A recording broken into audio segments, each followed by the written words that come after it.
दक्षिण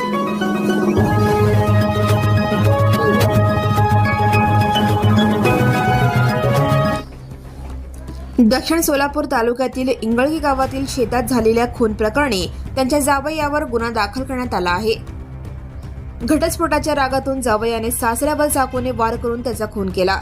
या प्रकरणी वळसंग पोलीस ठाण्यात भादवी कलम 103(1), 351(2), 351(3) अंतर्गत गुन्हा नोंदवण्यात आला आहे।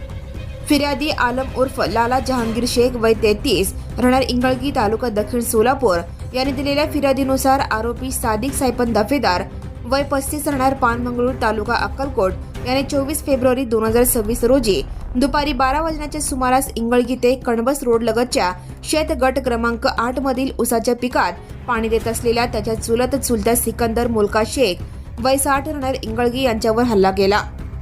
आरोपीची पत्नी शहनाज दफेदार हिच्याशी घटस्फोट झाल्याच्या रागातून त्याने चाकूने सासऱ्याच्या गळ्यावर वार करून त्यांना गंभीर जखमी केले आणि त्यांचा खून केला। त्यानंतर आरोपीने स्वतःलाही त्याच चाकूने गळ्यावर वार करून आत्महत्याचा प्रयत्न केला। घटनेची माहिती मिळताच सोलापूर ग्रामीणचे पोलीस अधीक्षक अतुल कुलकर्णी, अप्पर पोलीस अधीक्षक प्रीतम यावलकर, उपविभागीय पोलीस अधिकारी यामावार आणि वळसंग पोलीस ठाण्याचे प्रभारी अधिकारी डोंगरे यांनी घटनास्थळी भेट दिली। Right now and press the bell icon. Never miss an